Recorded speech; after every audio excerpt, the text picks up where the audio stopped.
চারটা কাজ করেন, জান্নাতের সব দরজা খোলা। উপস্থিত বৈঠকের দিনী মুসলিমন চলে গেছেন নাকি? ঢং ঢং করে এসেছেন, ঢং ঢং করে চলে গেলেন।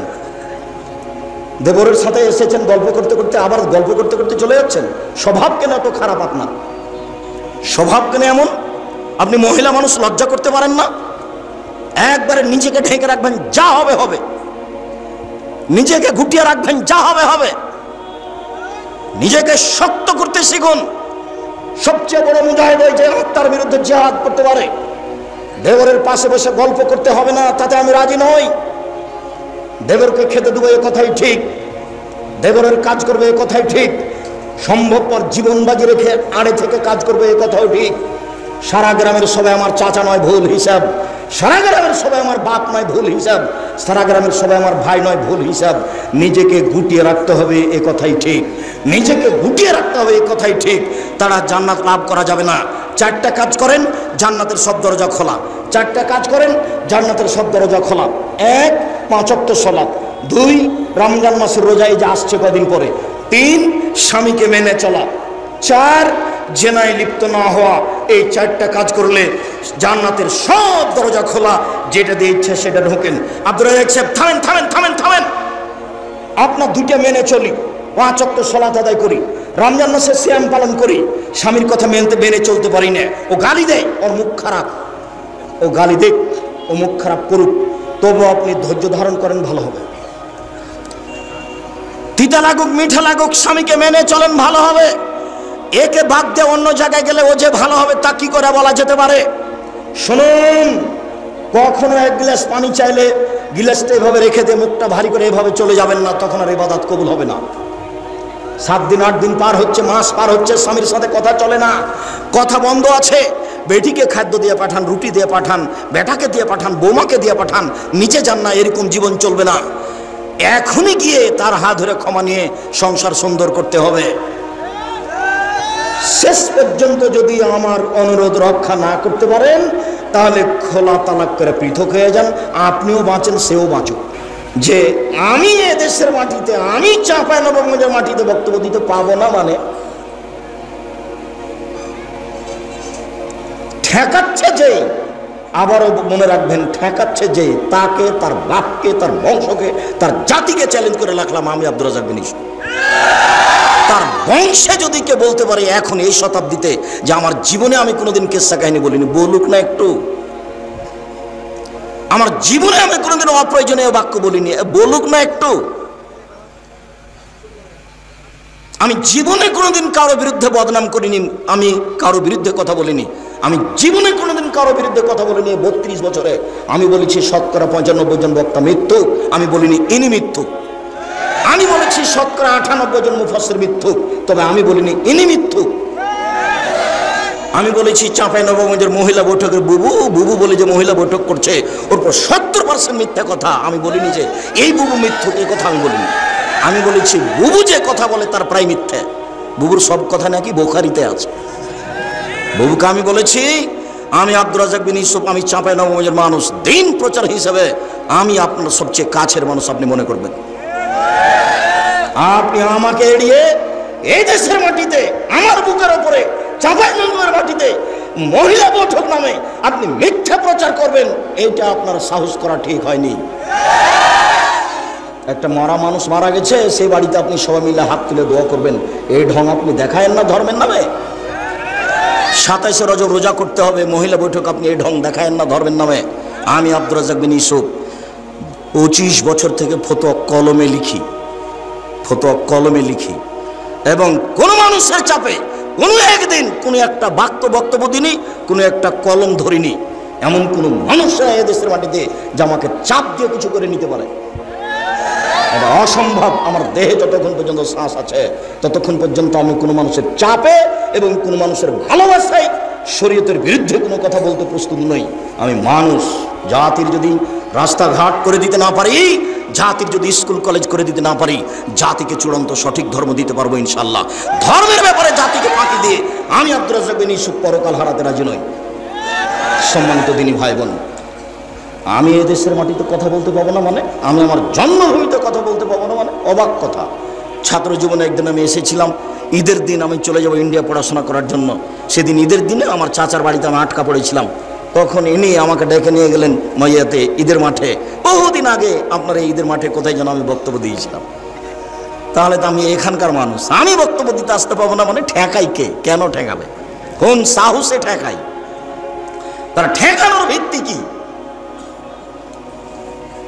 মহিলা বৈঠকের দিনই বোন, আপনাকে আমি খাটো করতে আসিনি, আপনি নীতি পরিবর্তন করুন, জরুরি। কিস্সা কাহিনী বলে ধর্মের নামে মিথ্যা কথা বলে জাতিকে ফাঁকি দিয়ে পরকাল সফলতার চেষ্টা করিয়েন না। সম্মানিত দিনী ভাই বোন, এসেছি, কিছুক্ষণ সময় পর্যন্ত আপনি অপেক্ষা করুন, আপনার কিছু না কিছু উপকার করবো ইনশাল্লাহ। আমার দিনী ভাই বোন যেখানে যারা আছেন এমনভাবে চুপচাপ থাকবেন পাখি যেন মনে করে আপনি পাথর। আপনি এক খেয়ালে চেয়ে থাকবেন, আপনার জন্য ভালো হবে, আমার জন্য ভালো হবে। ইবাদতের জগতে সবচেয়ে শক্তিশালী ইবাদত হলো দান। এরকম ক্ষমতাধর পাওয়ারফুল শক্তিশালী দান ইবাদত পৃথিবীতে নেই। রাসূল সাল্লাল্লাহু আলাইহি সাল্লাম বলছেন, আস-সাদকাতু বুরহান, দান হলো দলিল। পৃথিবীতে কোনো ইবাদত নাই যেটাকে আল্লাহ রাসূল দলিল বলেছেন। দলিল, এই জমি আমার, প্রমাণ এই যে দলিল। এই বাড়ি আমার, প্রমাণ এই যে দলিল। বিচারের মাঠে জান্নাত আমি পাবো, প্রমাণ আমার কাছে দলিল আছে। কি? দান। আমি এই কথা বলিনি, এই কথা মুহাম্মদ সাল্লাল্লাহু আলাইহি ওয়াসাল্লাম বলছেন। তিনি বলছেন, ইন্না সাদকাতা তুতফিল খাতিয়াতা কামা ইতফিল মাউন নারা। নিশ্চয় দান মানুষের পাপকে মিটিয়ে দিতে পারে, পানি যেমন আগুনকে নিভিয়ে দিতে পারে। এইভাবে আল্লাহ রাসূল বলেছেন, পানি যেমন আগুনকে নিভিয়ে দিতে পারে, দান তেমন পাপকে মিটিয়ে দিতে পারে। কোন ইবাদত এরকম নাই যার কথা আল্লাহ রাসূল এভাবে বলেছেন। এই হলো একটা কথা। আর একটা কথা হলো এই যে এদেশের মাটিতে মক্তব প্রায় বন্ধই, আর দাওয়া ইলাল্লাহ জামিয়া সালাফিয়ার একটা শাখা, একটা অংশ।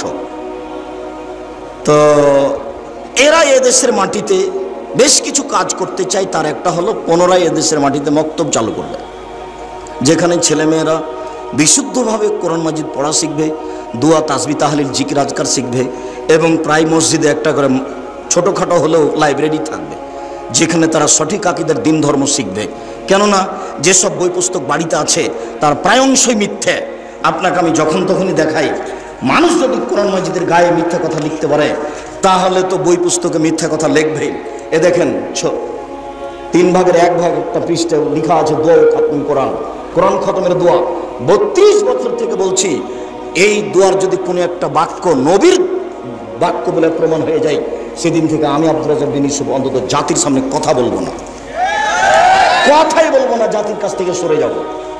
দোয়া খাতম, স্ত্রী তোমাদের জমি, পৃথিবীর মানুষ তোমাদের স্ত্রী, তোমাদের ক্ষেত, তোমরা তোমাদের খেতে আসো, তোমাদের জমিতে আসো, তোমাদের ইচ্ছা মতো, সকালেই কি, বিকেলেই কি, ভরা পেটেই কি, সফরের পূর্বেই কি, আর চন্দ্রগ্রহণ লাগলেই কি আর না লাগলেই কি। চন্দ্রগ্রহণের জন্য ভিন্ন পথ, এইটা কেন? সম্পূর্ণই মিথ্যে। আল্লাহর রাস্তায় একটা বাক্য লিখিনি, তাহলে বই মিথ্যে কথা লেখা আছে। যার কারণে এই মক্তবের সাথে লাইব্রেরি জরুরি। যেমন 32 বছর থেকে বলছি মুখে কোনোদিন অপ্রয়োজনীয় বাক্য বলিনি, তেমনি কলমে কোনোদিন অপ্রয়োজনীয় বাক্য লিখিনি। প্রায় বইগুলি আপনারা আব্দুল্লাহর বই পড়েন, আব্দুল্লাহকে আপনারা অন্তর থেকে ভালোবাসেন, আমারও ভালোবাসা আপনার মতোই, না হলে তার চেয়ে বেশি। আব্দুল্লাহর বই মিন্নাতুল বারি ব্যতিক্রম বই, বুখারীর ব্যাখ্যা আমিও পড়ি। কিন্তু আব্দুল্লাহর বইয়ের সাথে সাথে আমরাও যেগুলো আপনাদের সামনে হাদিয়া পেশ করেছি, কে বড় লাভবান, কে বড় ক্ষতিগ্রস্ত, আদর্শ নারী, আদর্শ পরিবার, বক্তা শ্রোতার পরিচয়, মরণ একদিন আসবেই। তাফসির কি মিথ্যা হতে পারে? শুধু চাঁপাই নবগঞ্জের লোকের জন্য লিখেছি, তাফসির মাহফিলের জন্য। তাফসির কি মিথ্যা হতে পারে? মানে ওই বইয়ে যা তাফসির আছে সবই মিথ্যা, একটা সত্য নয়। তা আপনি যদি না পড়েন তো মুফাসসির কি বললে এটা আপনি কি দিয়ে ধরবেন? বক্তা শ্রোতার পরিচয়, মানে বক্তা এ বক্তা নয়, আমি আর আপনি ভুল বুঝেছি, ওই জন্য ওই বইটা লিখেছিলাম। কিন্তু আপনি মনে করলেন আব্দুর রাজ্জাক সাহেবের বইটা কিনিনি, আব্দুর রাজ্জাক সাহেবকে ঠগিয়ে দিয়েছি। তাহলে এটা মনে করলে তো আমি উপকার করতে পারলাম না। আমি একটা বাক্য অপ্রয়োজনীয় লিখিনি, যেমন মুখে কোনোদিন বলিনি, তেমন অপ্রয়োজনীয় লিখিনি। বইয়ের উপরে লেখা আছে, বইয়ে কোনো জালজয়ী হাদিস নেই, বইয়ে কোনো কিস্সা কাহিনী নেই। তা আমি আপনার উপকারের জন্য লিখেছিলাম। যখন এদেশে দোয়া নিয়ে মারামারি উঠলো, তখন দোয়ার উপরে একটা বই লেখা আছে। এই মানের বই আপনি খুঁজে দেখেন, তবে আমি খুব কম বিদ্যা রাখি। আমি প্রথমে যখন এই দুয়ার বই বের করি তো একজনকে দেখতে দিয়েছিলাম, উনি দেখলেন না, 1 বছর যাবত রেখে দিলাম, ওইভাবেই থাকলো। আমি অনুরোধ করলাম, উনি রেখে দিলেন, দেখলেন না। তখন আমি বলেছিলাম থাক, আমি চাঁপাইনবাবগঞ্জের ভাষাতে বই লিখবো, আমি আর তুমি করে লিখবো, কি আছে দেখি। আমি তো আর পড়াশোনা তেমন কোনোদিন তেমন করিনি, এই আপনার মতো নয়, আমি একেবারে না জানা মানুষ বললেই চলে। চাঁপাইনবাবগঞ্জের ভাষাতে সব বই লেখা আছে, দোয়ার বই। 35টা সহি হাদিস দেওয়া আছে হাত তুলে দোয়া করার, 16টা স্থান উল্লেখ করা আছে কোথায় হাত তুলে দোয়া করতে হবে। আর হাত তুলে দোয়া করা জানাজার পরে, সভা সমিতির পরে, 75 সালাতের পরে, এটা রাসূলের সুন্নাত নয়, এটা স্পষ্ট বেদাত। এর বিদাতের একটা বিস্তারিত বিবরণ আছে। আপনি যদি না পড়েন তো আমি আপনার কি উপকার করলাম? তাহলে কি আপনি ওই তাফসির মাহফিল আর ওই বুবুর বৈঠক নিয়ে ব্যস্ত থাকবেন? সম্মানিত দিনী ভাই বোন, তো এই যে দানের কথাটাই আপনার কাছে ছিলাম আমি। কোনোদিন কেউ যদি দান চাই তাহলে হাতটা খাটো করে রাখবেন না। আল ইয়াদুলিয়া খায়রুম মিন ইয়াদিস সুফলা, যেটা দেয় সেটা ভালো, যেটা নেয় তার চেয়ে। হাদিস বুখারী মুসলিম। ইবাদতের জগতে সবচেয়ে দামি ইবাদত দান। ফকির চাচ্ছে টাকা, তো আপনি বলছেন মাফ করো, মানে 500 টাকার নোট পকেটে আছে। তার মানে কেন? আপনার স্ত্রীও বুদ্ধিমতী নয়, আপনার মাও বুদ্ধিমতী নয়। যখন আপনি বাড়ি থেকে বের হচ্ছিলেন তখন আপনার মায়ের উচিত ছিল, বেটা এই যে 50, 60, 100 টাকা খুচরা নিয়ে যাবে, বেটা ফকিরে চাইলে দিবি। তা আপনার কাছে তো 500 টাকা নোট আছে, আপনি তো ফকিরকে দিতে পারবেন না, তখন খালি বলছেন মাফ করো, খালি মাফ করো। ও কি করলো? যারা দাঁড়ান সারাদিন আপনার তার কাছে ক্ষমা চাচ্ছে, কি করলেন? আর আপনার স্ত্রীরও বোকামি আছে, ও কথা আমি বলেছি যে আপনার স্ত্রীকে ফিরে যেতে হবে আপনার মায়ের স্বভাবে। শতদিন বলছি, আপনার স্ত্রীকে ফিরে যেতে হবে আপনার মায়ের স্বভাবে। আপনারা ছিলেন 10 ভাই বোন, আর আপনাদের বাড়িতে ছিল 2 জন কিষান কামলা পাট, আর আপনার বাপের স্বভাব ছিল মসজিদ থেকে ফকির ধরে আনা। রাতে 2 জন করে ফকির ধরে নিয়ে চলে আসতো। বাড়ি কোথায় মুরব্বি? মসজিদে, এসার টাইমে, এসার সালাতের পরে। আমার বাড়ি ফরিদপুর ভাঙা। রাতে খেয়েছেন? জি না। তো চলেন।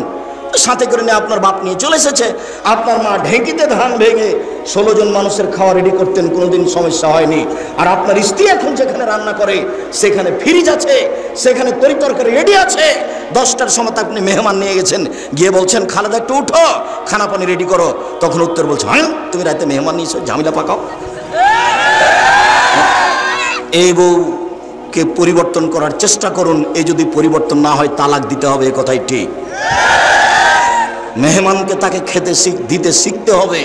চাঁপাইনবাবগঞ্জের ভাষাতে ওকে তো খেতে দিতে শিখতে হবে, বাপকে খেতে দিতে শিখতে হবে। মানে ফকির মিসকিনকে উপেক্ষা করা চলা যাবে না। আপনি বুঝতে পারছেন না?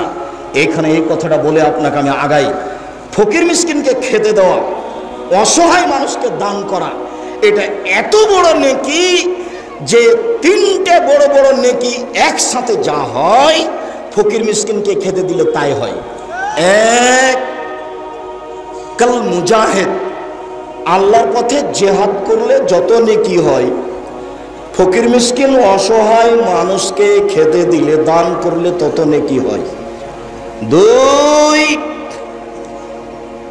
কিয়াম, নিয়মিত রাতে তাহাজ্জুদ পড়লে যত নেকি হয়, ফকির মিসকিনকে খেতে দিলে তত নেকি হয়। 3, নিয়মিত নফল রোজা সিয়াম থাকলে যত নেকি হয়, ফকির মিসকিনকে খেতে দিলে তত নেকি হয়। 3টা প্রত্যেকটাই জান্নাতের জন্য যথেষ্ট। 1, আল্লাহর পথে জিহাদ, এটাই যথেষ্ট জান্নাতের জন্য। 2, রাতে তাহাজ্জুদ, শুধু জান্নাত নয়, দামি জান্নাত পাবে এটা দিয়ে, দামি। 3, নফল সিয়াম, নফল সিয়াম, এটার বিনিময়ে জান্নাত। তাহলে 3টার প্রত্যেকটার নিজস্ব ক্ষমতা জান্নাতের, কিন্তু 3টা সমান একটাই। বলেন তো সেটা কি? ফকির মিসকিনকে খেতে দেওয়া, দান করা, অসহায় মানুষের পাশে দাঁড়ানো। কেন আপনি বললেন যে মাফ করো? কেন আপনার মা আপনাকে 50 টাকা খুচরা বের করে দিল না? মনে কিছু নিয়েন না, আপনার মায়ের স্বভাব পরিবর্তন করতে হবে, আপনার স্ত্রীর স্বভাব পরিবর্তন করতে হবে। আপনার স্ত্রীর যে স্বভাব গতি আছে তা পরিবর্তন করতে হবে, যেন 150 চাল রান্না করে, নাড়া করে। আপনার মা হাফ কেজি, 2 কেজি, 3 কেজি চাল রান্না করতেন, আর আপনার স্ত্রী 150 চাল রান্না করেছে। 150 চাল রান্না করেছে। দুপুরে 4-5 জন মেহমান এসেছে। তখন আপনার স্ত্রী বলছে, কি করবে, এটুকু খেতে নিতে শেষ হয়ে যাবে, এ করো, চানাচুর বিস্কিট দিয়ে বিদায় করতো। দুপুরের সময়তে চানাচুর বিস্কুট দিয়ে বিদায় করতে হবে। আপনার মাকে জিজ্ঞাসা করে থাকেন বেঁচে থাকলে, এখনো বয়স 80 বছর, জীবনে কোনোদিন দুপুরে আপনার মা চানাচুর বিস্কুট দিয়ে কোনোদিন মেহমানকে বিদায় করেনি। বসতে দিয়েছে, চাঁপাইনবাবগঞ্জের হাতের সিলাই কাঁথা শুইতে দিয়েছে, পাখা দিয়েছে, বলেছে অপেক্ষা করতে বলো, আমি রান্না করে খাওয়াবো। এটা আপনার মা পারে, আপনার বউ পারে না কেন? বউকে পরিবর্তন করার চেষ্টা করুন, পরিবর্তন না হলে তালাক দিতে হবে, এ কথাই ঠিক। সম্মানিত দিনী ভাই বোন, বলছিলাম যেসব বড় বড় পাপ বিনিময় সরাসরি জাহান্নাম, তার একটা বড় পাপ হচ্ছে সুদ খাওয়া। পৃথিবীতে সবচেয়ে বড় পাপ আল ইশরাকু বিল্লাহ, আল্লাহর সাথে শিরক করা। পৃথিবীতে সবচেয়ে বড় পাপ আল্লাহর সাথে শিরক করা। ভারত, বাংলাদেশ, পাকিস্তান এমন মাটি যে এতে চলে শিরক একবারে বন্যার মতো। আমাদের দেশে তো শিরকের অভাব নাই। দেশ ট্রাভেলস গাড়িটা ছুটলো ঢাকা থেকে, আসছে চাঁপাইনবাবগঞ্জ। তা আমি সন্ধ্যার সময়তে আলো জ্বালালো, বললাম এই ছেলে শোনো, তুমি সন্ধ্যা হওয়ার সাথে সাথে তোমার গাড়িতে বাতি জ্বালালে, আলো দিলে কেন? তখন বলছে যে বসে বলেছেন সূর্য ডুবার সাথে সাথে আলো জ্বালাতে হবে। সূর্য ডুবার সাথে সাথে আলো জ্বালানো হিন্দুদের কাজ। শিরক দিয়ে দেশ ঘেরা। স্বামী মরার সাথে সাথে আমাদের মহিলাদেরকে নাকফুল গয়না খুলে দিতে হবে। নাকফুল গয়না খুলে দেওয়াটা হিন্দুদের কাজ। শিরকে দেশ পরিপূর্ণ হয়ে আছে। তুলসী গাছ তুলে ফেলা যায় না, ক্ষতি হতে পারে, তার নাম শিরক। জুতা পায়ে দিয়ে ধানের উপরে হাঁটা যায় না, তার নাম শিরক। আপনার মা কুলাতে চাউল ঝাড়ছিল, আপনার ছেলেটা গিয়ে লাফ দিয়ে কুলার উপরে চড়ে নিয়েছে, তখন আপনার মা বলছে হাট ঘিন ঘিনা, এখানে কুলাতে পা দিতে হয়? আপনার মা বলতে পারে যে শর্ত, এখন আমার ঝামেলা করিস না, কাজ করছি, তাড়াহুড়া করছি, এই কথা আপনার মা বলতে পারে। কিন্তু কেন বললো যে হট কুলাতে পা দিতে হয়? কুলার উপরে আপনার ছেলেটা চড়ে বসে থাকে, এটা ঠিক। যখন আপনার মা বলবে তখন আপনি বলবেন আব্বু কুলার উপরে চড়ে বসে থাকো, আব্বু এবারে চড়ে বসে থাকো, দুই পা দিয়ে চড়ে বসে থাকে। এক্ষুনি যে গাড়িটাতে আসলাম ওই গাড়িটার মালিক বলেছে কি যেন বলছে, ডাস, যাই হোক উপরের এটা তো কে পা দিয়েছে, তখন ও অকথ্য ভাষায় গালি দিচ্ছে। তো আমি বলছি ওটাতে পা দিয়ে বসে থাকো। তার মনে ওতে পা দিলে নাকি তার রুচির সমস্যা। আমার দেশের মহিলা ফরজ গোসল হলে ওরা আর সকালে কোনো কাজ করে না, ভাত রান্না করতে পারে না। আরে সকালে ফরজ গোসলের প্রয়োজন হলে কিছু করে না, হিন্দু মহিলারা আগে নদী থেকে গোসল করে আসে, চুলার চতুর্দিক লাগে, এটা হিন্দুদের কাজ। আমরা কি করে এটা নিলাম যে আমাদের ফরজ গোসল প্রয়োজন হয়েছে, তাই আমরা কোনো কাজ করতে পাবো না, সিম গাছ থেকে সিম ছিঁড়তে পাবো না, বেগুনের গাছ থেকে বেগুন তুলতে পাবো না, রান্না বান্না করতে পারবো না। এবারে শিরকে ডুবে আছে দেশ। দিনাজপুরে এক বাড়িতে আছে হেডমাস্টার। তো হেডমাস্টার সাহেব বলছেন আব্দুর রাজ্জাক সাহেব একটা কথা, আমার চৌকি থেকে নিয়ে বারান্দা পর্যন্ত, চালিতল পর্যন্ত যে চট বিছানো আছে, কেন জানেন? যে ভাই তা তো বুঝতে পারছি না কেন যে আপনাদের চট বিছানো আছে চৌকি থেকে নিয়ে চালিতল পর্যন্ত। তো বলছে যে ফরজ গোসলের প্রয়োজন হয়ে গেলে, মাটির উপরে পা পড়ে গেলে মাটি অভিশাপ করবে, এই জন্য চট বিছিয়ে রেখেছে। তার নাম শিরক। হাত থেকে গিলাস পড়ে গেলে কুটুম্ব আসতে পারে, তার নাম শিরক। ঘরের উপরে কাক ডাকছে, কুটুম্ব আসতে পারবে, তার নাম শিরক। তারপরে বাচ্চা হয়েছে, রাতে বের হলে তাকে লোহা হাতে করে বের হতে হবে, নইলে চোরাচুন্নি পাখি বাচ্চাকে ধরবে, এর নাম শিরক। আতর ঘরের পুরোটাই শিরক। এই ছেলে, তোমার দাদিকে, আপনাকে বলছে, আপনার মাকে বলিয়েন তো যে বাচ্চা প্রসব হওয়ার সাথে সাথেই ওই বাচ্চার চোখে কাজল দিতে হবে এত কষ্ট করে কেন? আজ থেকে কোনোদিন কাজল দিবেন না, কোনো সমস্যা নেই। কেন তাকে 7 দিন ওইভাবে অপরিষ্কার কাপড় পরে বসে থাকতে হবে গোসল করা পর্যন্ত? বাচ্চা প্রসবের সাথে সাথে একবারে গরম পানি দিয়ে গোসল করে শাড়ি পরে থাকবে, দাঁড়ি শাড়ি। কেন 7 দিন ওখানে ওভাবে লুকিয়ে থাকছে? এ তো জাহেলিয়াতের যুগের নীতি। জাহেলিয়াতের যুগের নীতিতে ছিল এই, স্বামী যদি মারা যায়, স্বামী যদি তাকে তালাক দিয়ে দেয়, স্বামী মারা গেলে 1 বছর তাকে শোক পালন করতে হবে। কানটাতে একটা কুঁড়া ঘর বানিয়ে দেবে, কানটার দিকে একটা কি করে দিবে, কুঁড়া ঘর বানিয়ে দেবে, ছোট্ট ময়লাযুক্ত কাপড় পরে থাকবে 1 বছর। ওর জন্য প্লেট ভিন্ন, থালা ভিন্ন, গ্লাস ভিন্ন, ওটা থেকে ও ছুঁবে না, ওই উপর থেকে নিয়ে যায় তাকে ভাত ঢেলে দেবে। এটার নাম শোক পালন 1 বছর, এটার নাম জাহেলিয়াত। এই দেশের মাটিতে কত জাহেলিয়াত আছে আর কত শিরক আছে। সমস্ত উপস্থিত বৈঠকের দিনই মুসলিম ভাই শুনুন, পৃথিবীতে সবচেয়ে বড় পাপ হলো শিরক।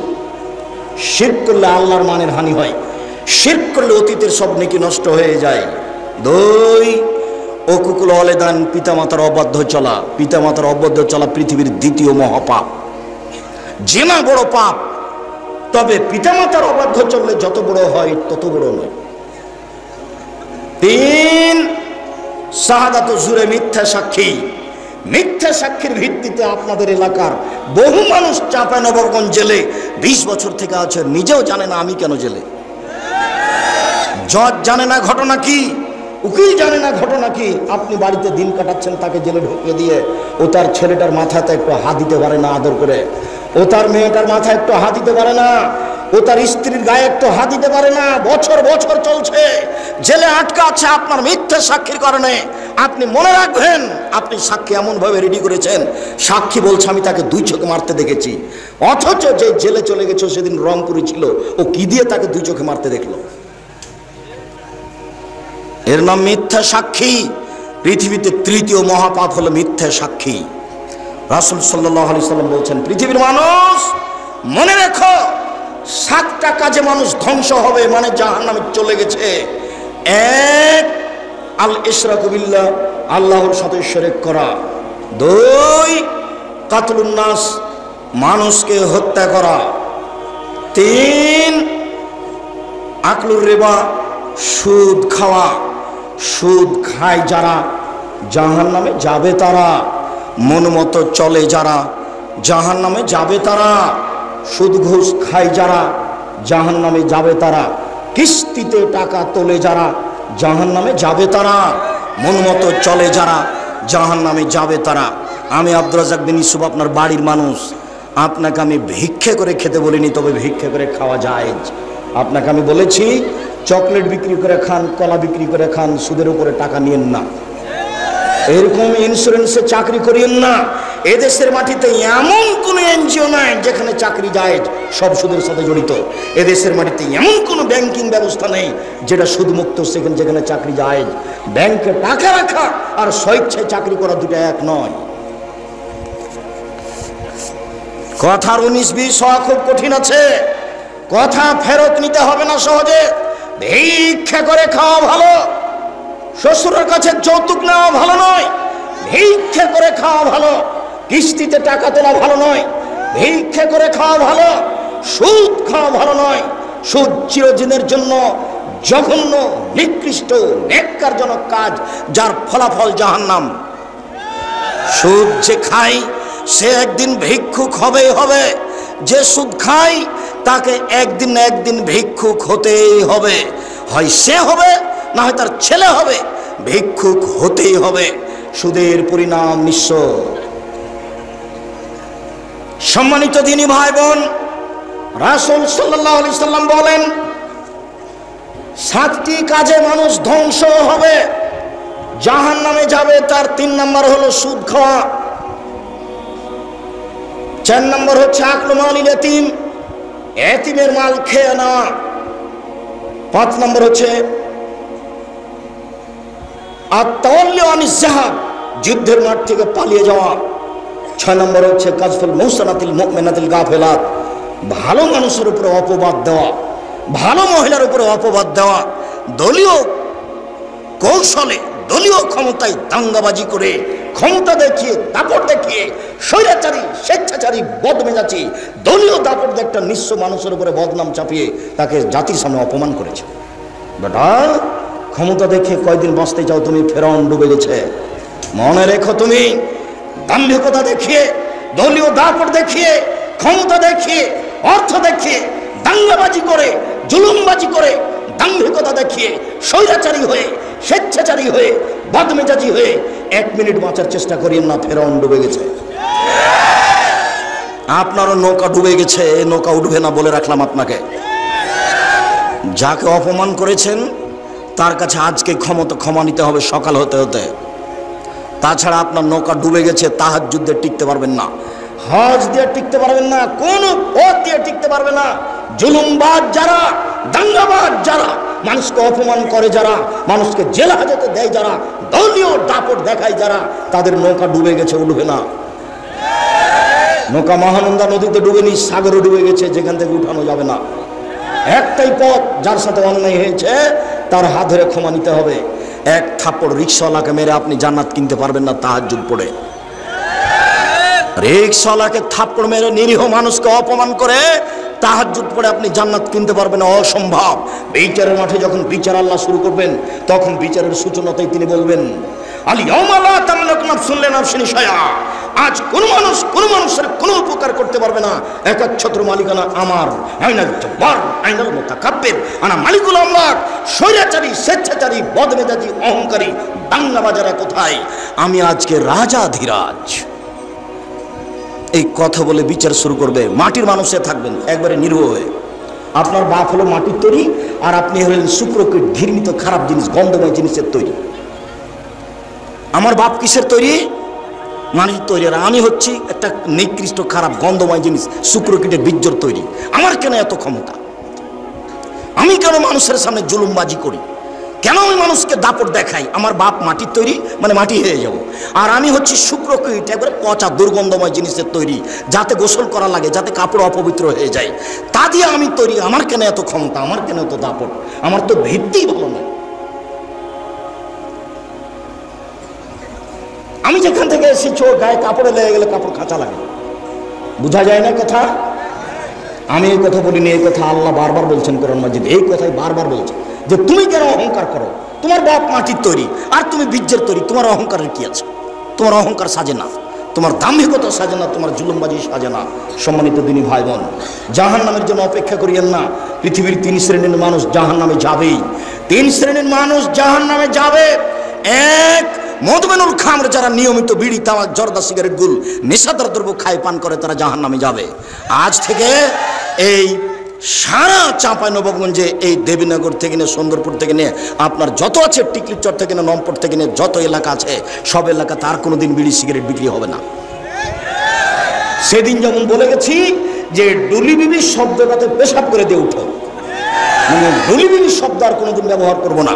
20-30 বছর পরে কেউ যদি বলে ডুলি বিবি, তখন আর একজন বলবে ডুলি বিবি কি গো? তখন আমাদেরকে বুঝাতে হবে অনেক দিন আগে ডুলি বিবি প্রথা ছিল, বরের সাথে যুবতী মেয়েরা যেত ঢং করে, সাজ করে, সেইটার নাম ডুলি বিবি। এখন এটা বাদ পড়ে গেছে।